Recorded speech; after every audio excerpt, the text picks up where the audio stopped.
वंदे मातरम। स्वागत है आपका अपने टीटी फैमिली शिक्षकों के परिवार जायसवाल कोचिंग सेंटर पर, पावर्ड बाई शिक्षा ही प्रकाश है। आज की क्लास में हम बात करने वाले हैं आपके बाई जायसवाल कोचिंग सेंटर शिक्षक भर्ती स्पेशल चैनल आप देख रहे हैं, और इस पर आज हम हिंदी के पीवाई की टेस्ट सीरीज करेंगे। हिंदी पीवाई की previous year question based questions रहेंगे। हिंदी में 30 महत्वपूर्ण प्रश्न पाना है, जिसमें 15 पेडागोजी के, 15 प्रश्न अपठित गद्यांश पद्यांश के पूछे जाते हैं। पूरे 30 प्रश्न आएंगे, 30 नंबर के पूछे जाते हैं। हिंदी हम बचपन से पढ़ते आ रहे हैं, लेकिन इन 30 महत्वपूर्ण प्रश्नों को कैसे हम आसानी तरीके से पेडागोजी के साथ ग्रामर पोर्शन को अधिकतम अंक प्राप्त कर टेट एग्जाम को फतेह कर सकते हैं। तो चलिए शुरू करते हैं। 30 महत्वपूर्ण प्रश्नों में आप लोगों को क्या फीडबैक है, सभी को कमेंट करके फीडबैक करके अवश्य बताना है। पहला प्रश्न आप लोगों की स्क्रीन पर है। भाषा शिक्षण की पद्धति नहीं है ड्रेकाली, किंडरगार्टन, अभिक्रमित अनुदेशन या मॉन्टेसरी। जो आपके स्क्रीन पर 4 ऑप्शन दिए गए हैं, इन चारों ऑप्शन को लेकर आपके एग्जाम में जो है प्रश्न पूछे जाते हैं। अब हमें यह ध्यान देना कि चारों ऑप्शनों में से कौन सा सही होगा। पहले तो ये जानना है, ये पूछा जाए कौन सी पद्धति नहीं है। नेगेटिव नकारात्मक पूछा गया है। अब आज के डेट में मॉडरेट क्वेश्चन यही ज़्यादातर आते हैं। पहले उपरोक्त सभी वाले आते थे, अब मॉडरेट क्वेश्चन पूछे जाते हैं।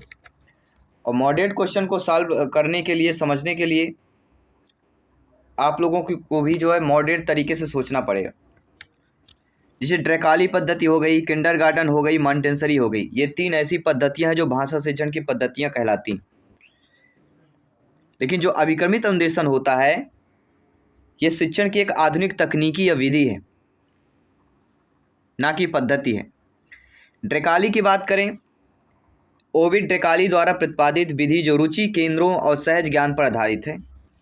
किंडरगार्टन की बात करें, फ्रोबेल द्वारा दी गई खेल पर आधारित शिक्षा पद्धति है।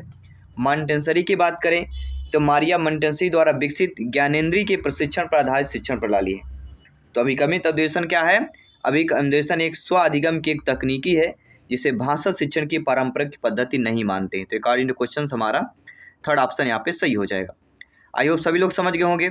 सभी को कमेंट करना, प्रत्येक ब्रदर सिस्टर टीचर्स जिनका सपना है टीटी एग्जाम को फतेह करना, जायसवाल सर आप सभी का अभिनंदन, स्वागत कर रहे हैं। दूसरा प्रश्न है कि एक उचित पाठ्य पुस्तक में कौन सा गुण अनिवार्य होना चाहिए। आप सभी लोग भावी अध्यापक अध्यापिकाएं, शिक्षक बंधु हैं, ध्यानपूर्वक सोचिए और समझिए, और क्लास में रहकर सोचिए। अगर आप कक्षा में है, बच्चों को पढ़ा रहे हैं, तो एक उचित पाठ्य पुस्तक में कौन सा गुण होना अनिवार्य है। आकर्षक साज सज्जा, कागज एवं मुद्रण, आवरण एवं आकार, समग्र विषय वस्तु। ये आपके टेट एग्जाम 2024 में आया हुआ प्रश्न है।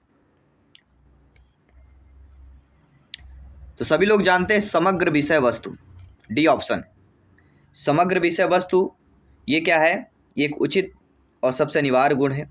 बाकी जो आकर्षक साज सज्जा एक सब बाहरी साज सज्जा हो गया, कागज मुद्रण, आवरण सहायक गुण, ये सारे क्या है, मूल उपयोगिता में नहीं निर्भर करते। तो समग्र विषय वस्तु इज द राइट आंसर हो जाएगा। डी ऑप्शन को सही मान लेना। ठीक है, नो डाउट, सारी चीज़ें क्लियर हो गई ए टू जेड। बढ़ते हैं आपके अगले प्रश्न की तरफ। हर प्रश्न अपने आप में अव्वल है, हर प्रश्न को समझना है और फीडबैक करना है। अगला प्रश्न है, हिंदी शिक्षण में निदान का मुख्य कार्य क्या होता है। कठिनाई की प्रकृति को समझना, कठिनाई के कारण को समझना, उपचार करना, कठिनाई या समस्याग्रस्त छात्र की पहचान करना। सभी लोग बताइए, हिंदी शिक्षण में निदान का मुख्य कार्य क्या है। निदान का मुख्य कार्य क्या होता है? निदानात्मक करना, अर्थात कहीं ना कहीं उसके उपचार करना।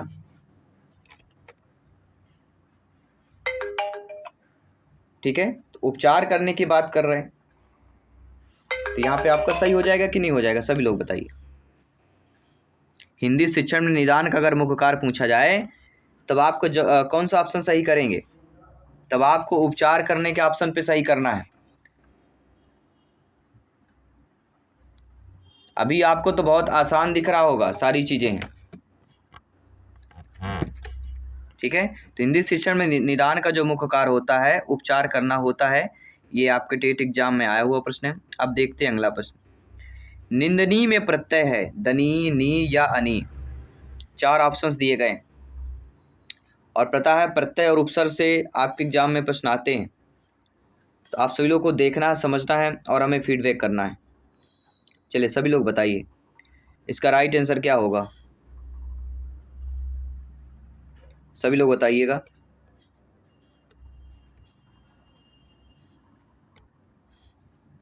निंदनीय, निंद धन अनि, निंदा धन अनि, तो यहाँ पे अनि हो जाएगा। कौन सा प्रत्यय हो जाएगा? अनि प्रत्यय हो जाएगा। ठीक है, तो डी ऑप्शन अकॉर्डिंग क्वेश्चन यहाँ पे सही हो जाएगा। इसके बाद अगला प्रश्न है कि निम्नलिखित शब्दों में से उपसर्ग रहित शब्द कौन सा है? अच्छा, अछूत, अथाह, अभाव, जिसमें उपसर्ग ना हो। ये आपके टेट एग्जाम में आए हुए प्रश्न है, ये ध्यान रखना है। तो उपसर्ग रहित शब्द जिसमें उपसर्ग ना हो। अब सोचिए, थोड़ा सा दिमाग लगाइए, और जितना ज़्यादा बेहतर सोचेंगे, अपने माइंड की मेमोरी को यूज करेंगे, उतनी बेहतर आपकी तैयारी होने वाली है। देखिए, अछूत में अथाएं अभाव, अछूत में देखिए छूत दिया गया शब्द, फिर थाएं आ जाएगा, फिर भाव आ जाएगा। लेकिन अच्छा जो शब्द है इसमें उपसर्ग आपका नहीं लगा हुआ है, क्योंकि अगर अलग करेंगे तो छा नहीं आएगा। अच्छा मूल शब्द है, अछूत में आ उपसर्ग है, अथाय में आ उपसर्ग है, और अभाव में आ उपसर्ग है। तीनों में आ उपसर्ग है, लेकिन अच्छा एक मूल शब्द है, मूल शब्द में उपसर्ग नहीं होते। तो अकॉर्डिंग टू क्वेश्चन कौन सा उपसर्ग रहित है? तो अच्छा, यानी पहला ऑप्शन उपसर्ग रहित है। उपसर्ग रहित, प्रत्यय रहित, किसी भी प्रकार से एग्जाम में प्रश्न पूछा जा सकता है। हर प्रकार से आपको प्रिपेयर रहना है। अब आइए देखते हैं अगला प्रश्न। निम्न में से भाषा शिक्षण में बहुमुखी प्रयास का अभिप्राय क्या होता है? अनैच्छिक विधि का प्रयोग, सभी विषयों के शिक्षण में भाषा पर बल, अलंकृत सिद्धांतों का प्रयोग, या तकनीक का प्रयोग। सभी बताइए मेरे प्यारे शिक्षक बंधु, ब्रदर, सिस्टर, टीचर्स। आप सभी लोग जानते हैं, ज्ञानी सर्वव्याख्याता लोग हैं, कि भाषा शिक्षण में बहुमुखी प्रयास का अभिप्राय क्या होता है? इसका होता है सभी विषयों के शिक्षण में भाषा पर बल देना। ठीक है, बहुमुखी का मतलब होता है, मतलब भाषा के समावेश की अवधारणा से होता है। यह जो शैक्षिक सिद्धांत है इस बात पर बल देता है कि भाषा सीखना केवल किसी विशेष भाषा कक्षा के दौरान नहीं होता, बल्कि प्रत्येक विषय की कक्षा, जैसे विज्ञान, इतिहास, गणित भी एक भाषा की कक्षा होती है, क्योंकि विद्यार्थी बालक बालिका को भाषा का उपयोग कर अवधारणाओं को समझना, पढ़ना, लिखना, उन पर चर्चा करना आवश्यक होता है। इसलिए सभी शैक्षणिक विषयों में भाषा प्रवीणता पर जोर देना भाषा शिक्षण का एक बहुआयामी प्रयास माना जाता है। और जो आपके ऑप्शंस दिया गया है कि अनैच्छिक विधि का प्रयोग, अनैच्छिक या जबरन तरीके से सार्थक बहुआयामी शिक्षण रणनीति नहीं बनाते हैं। अलंकृत सिद्धांतों का प्रयोग, यह विषयों में व्यापक रोजमर्रा के शिक्षण दृष्टिकोण के बजाय सजावटी या उन्नत साहित्य शैली संबंधित है। और आपका तकनीकी का प्रयोग, हालांकि यह सहायक है, यूज ऑफ टेक्नोलॉजी है, लेकिन तकनीकी को एकीकृत करना एक तकनीकी उपकरण का प्रतिनिधित्व करता है, न कि बहुविषय भाषा एकीकरण का। तो बहुदिशात्मक दृष्टिकोण द्वारा यह रहित हो जाएगा। इसलिए सभी विषयों के शिक्षण पर भाषा बल, ये बहुमुखी प्रयास का बेस्ट ऑप्शन हो जाएगा। इसके बाद आइए देखते हैं, प्यारा सा प्रश्न है कि सही वर्तनी का चयन करना है। प्रशासकीय, प्रशंसकीय, प्रशंसनीय या प्रशंसनीय, इस प्रकार का एक शब्द, एक क्वेश्चन आएगा, कोई भी शब्द देकर आपसे पूछा जाए। पहले उज्ज्वल आता था, कई ऐसे शब्द हैं जो आते हैं, लेकिन शुद्ध वर्तनी, सही वर्तनी से एक प्रश्न अवश्य आएगा। तो प्रशासकीय क्या है? प्रशंसनीय, प्रशासकीय, प्रशंसनीय, प्रशंसनीय। अब बताइए इसमें से सभी लोग कौन सा यहाँ पे शुद्ध रूप में दिया गया है? अब यही देखना चाह रहे हैं कितना बेहतर आप लोग कमेंट पा रहे हैं यहाँ पे।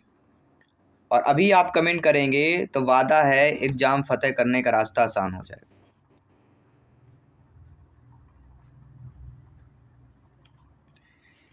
देखिए, प्रशंसनीय का देखा जाए तो शुद्ध वर्तनी आपका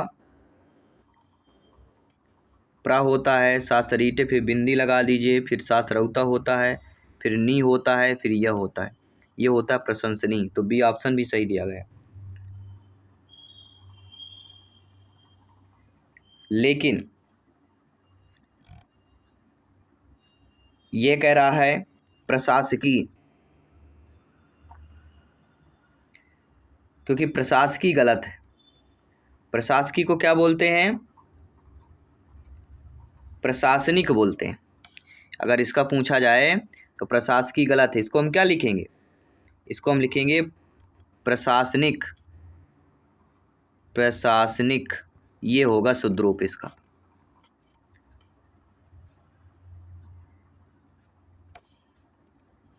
ठीक है, तो यहाँ पे एक और क्वेश्चन हमारा प्रशंसनीय।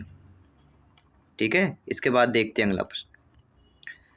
निम्नलिखित में से व्याकरण ज्ञान की आवश्यकता है किसके लिए होती है? व्याकरण ज्ञान की आवश्यकता किसके लिए होती है? भाषा के शुद्ध प्रयोग के लिए, हिंदी भाषा के सीखने के लिए, वार्तालाप के लिए, भाषा के विवेचनाकरण के लिए। आप सभी लोग जानते हैं, ज्ञानी सर्वव्याख्याता लोग हैं, कि व्याकरण ज्ञान की आवश्यकता अगर चाहिए तो इसके लिए सबसे ज़्यादा इंपॉर्टेंट क्या हो जाता है? भाषा का शुद्ध प्रयोग। पहला ऑप्शन सही होगा, व्याकरण ज्ञान की आवश्यकता भाषा के शुद्ध प्रयोग के लिए होती है। पहला ऑप्शन सही कर लेना है। इसके बाद अगला है कि निम्नलिखित में से रूपरेखाकरण विधि का संबंध किससे? अब रूपरेखाकरण विधि क्या आपने पढ़ी है कभी?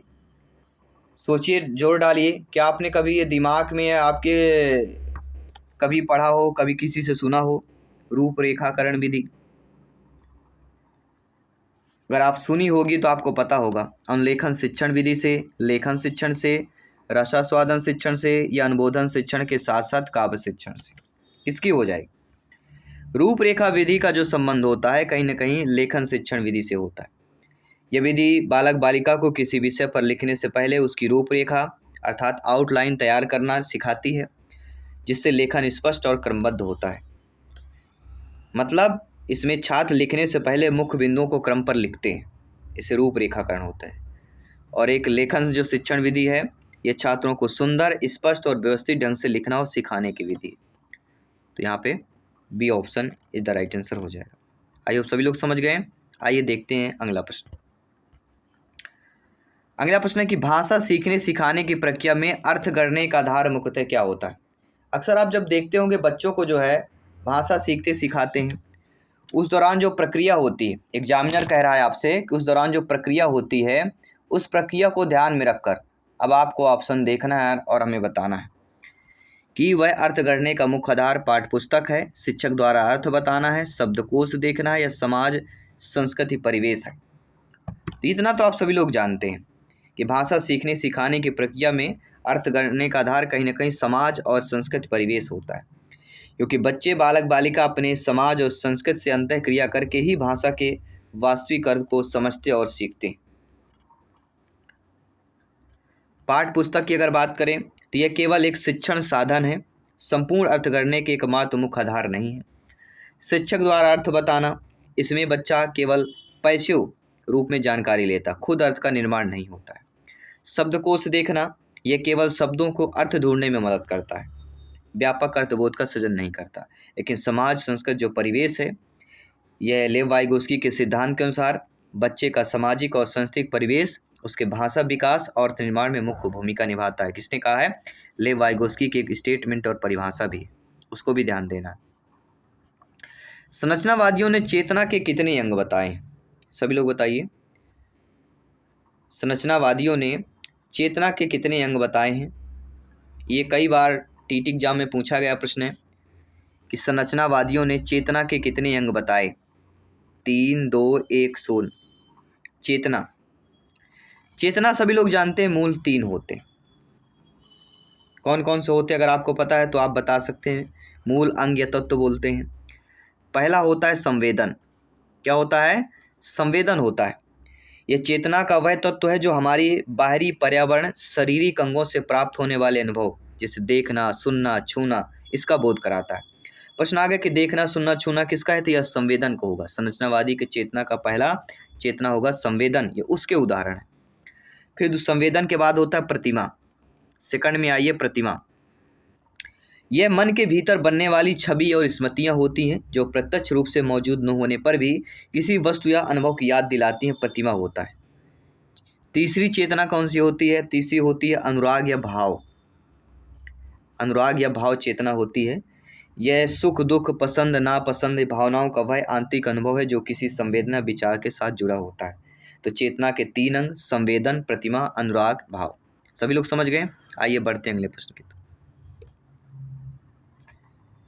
सभी को कमेंट करना, फीडबैक करना है। जयसवाल सर सभी का अभिनंदन करते हैं, आप सभी को प्रणाम करते हैं, नमस्कार करते हैं। अगला प्रश्न है, सुहेल अक्सर रंगीन चित्रों वाली किताबों को उलटता पलटता है, इस आधार पर कहा जा सकता है कि उसे पढ़ना नहीं आता, वह रंगों की पहचान करना चाहता है, रंगीन चित्रों के माध्यम से समझने की कोशिश कर रहा है। सी ऑप्शन बेहतर होगा, क्योंकि कहीं ना कहीं वो कोशिश तो कर रहा है, रंगीन चित्र के माध्यम से समझने की कोशिश कर रहा है। ये तो बिना पढ़े ही आप लोग आंसर दे लेंगे। बहुत ही अच्छा प्रश्न है। इनमें से क्या भाषा का कार्य नहीं? भाषा का क्या कार्य नहीं हो सकता? भाषा का कार्य विचार भी, मतलब बोल चाल की भाषा का कठोर बनाना, ये कतई नहीं हो सकता। सामाजिक जीवन में प्रगति करना होगा, व्यक्तित्व का निर्माण करना होगा, राष्ट्रीय एकता की भावना को जागृत करना होगा। यहीं पे ये प्रश्न आया होता कि भाषा का कार्य क्या क्या होता है, तो भाषा का कार्य होता है राष्ट्र की एकता की भावना को जागृत करना, व्यक्तित्व का निर्माण करना, सामाजिक जीवन में प्रगति करना, ये होता है भाषा का कार्य। लेकिन विचार विनिमय, मतलब बोलचाल की भाषा को कठोर बना देना, यह कार्य नहीं होता। इसलिए कार्य क्वेश्चन पहला ऑप्शन सही कर लेना कि कौन सा कार्य नहीं होगा, पहला कार्य नहीं होगा, बाकी सारे कार्य हो जाए। अगला है, सस्वर वाचन किसमें जरूरी होता है? गद्य, पद्य, रिपोर्टाज या कहानी में? ये बेहतर ऑप्शन है। और ये सस्वर वाचन एक ऐसा टॉपिक है, मैं आपको बता देता हूँ, हर टेट एग्जाम के हर पेपर में इस शब्द से जो है प्रश्न बने हुए हैं। ये शब्द ही अपने आप में अनमोल है। सस्वर, सस्वर शब्द को बैठा लीजिए अपने दिमाग में, इससे आने वाले प्रश्न आपसे बनने चाहिए और पूछा जाएगा बस। इसलिए ध्यानपूर्वक देखिए, समझिए कि सस्वर वाचन किसमें जरूरी होता है। गद्य में नहीं दोस्तों, पद्य में जरूरी होता है। सस्वर वाचन मतलब गाकर या लय के साथ पढ़ने को हम सस्वर वाचन कहते हैं। जैसे बुंदेलों के मुख हमने सुनी कहानी थी, खूब लड़ी मर्दानी वह तो झांसी वाली रानी थी। ये क्या है यार? जहाँ गाकर लय के साथ पढ़ें उसको हम सस्वर वाचन कहते हैं। मुख्य रूप से पद्य या कविता के लिए जरूरी होता है, क्योंकि इसमें लय, तुकबंदी, छंद होते हैं। लय और ताल होती है सस्वर वाचन, इसका आनंद बढ़ता है। पद्य में जो गद्य होता है, गद्य कहानी, इसमें मौन वाचन या साधारण बोलचाल की शैली में पढ़ा जाता है, इसमें लय जरूरी नहीं होती। तो सस्वर मतलब लय जरूरी हो। अगला देखिए, अनुग्रह शब्द का उपयुक्त विलोम क्या होगा? अब अनुग्रह का विलोम ये आपसे बनना चाहिए, क्या होगा? अनुग्रह का विलोम क्या होता है? विग्रह होता है। होता कि नहीं होता? सभी लोग बताइए, अनुग्रह का विलोम क्या होगा? विग्रह हो जाएगा, क्योंकि विलोम और पर्यायवाची ये आपके एग्जाम में प्रश्न आते हैं, और विलोम पर्यायवाची आपके गद्यांश पद्यांश से शब्दों को लेके पूछा जाएगा। कोई ज़रूरी नहीं है कि कोई ये चीज़ें आएंगी आपके एग्जाम से भी, वो जो गद्यांश पद्यांश आएंगे अपठित, उसमें से लेके कोई शब्द लेके पूछा जाएगा। इसके बाद देखते हैं अगला प्रश्न। अगला प्रश्न है कि प्रत्युत्पन्नमति शब्द में कौन सा उपसर्ग है? अब देखिए, हमसे भी बोलने में कठिनता हो रही है। सोचिए, एग्जामिनर बहुत चालू है भाई, एग्जामिनर बहुत चालू होने वाला है, इसलिए ध्यानपूर्वक देखिएगा। इसमें प्रति उपसर्ग निकाल दीजिए। प्रतिधन उत्पन्न, प्रतिधन उत्पन्न बराबर प्रत्युत्पन्नमति, और उत्पन्न के बाद मति भी जोड़ना है, मतलब प्रति, उत्पन्न और मति तीनों को मिला के बनता है प्रत्युत्पन्नमति।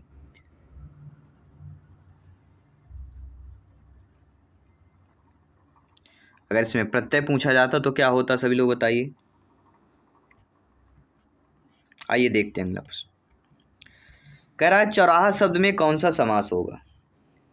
चौराहा, चार राहों का समूह, इसमें प्रथम पद संख्यावाचक है, इसलिए आंख बंद कर द्विगु समास कर देना है। बी ऑप्शन को सही कर लेना है। पहला पद संख्यावाचक मतलब द्विगु समास, दोनों पद प्रधान मतलब द्वंद्व समास। कौन सा शब्द पवन का पर्यायवाची नहीं? पवन, देखिए पवन, समीर, मारुति, अनिल, ये पवन के हैं, लेकिन अनल, अनल जो है ये पवन का पर्यायवाची नहीं। अनल का अर्थ अग्नि और आग का हो जाता है। ठीक है, सभी लोग समझ गए। चलिए बढ़ते हैं अगले प्रश्न की तरफ।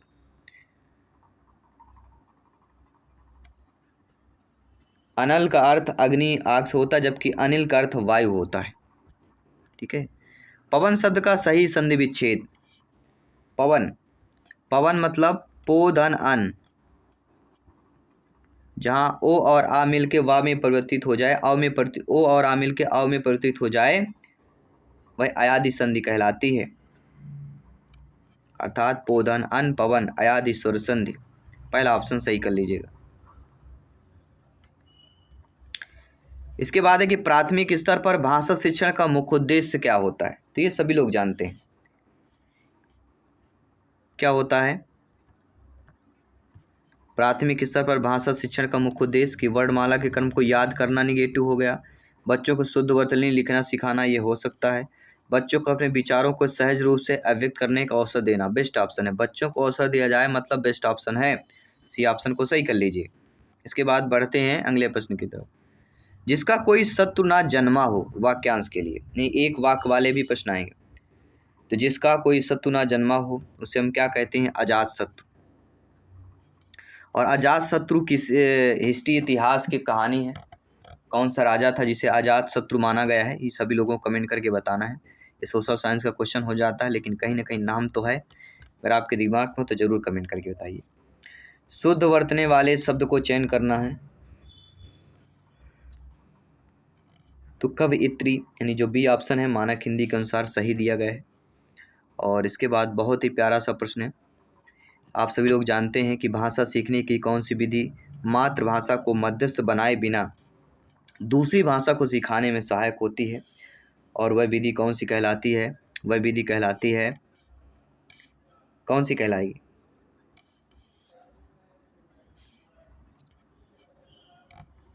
वह कहलाती दोस्तों प्रत्यक्ष विधि।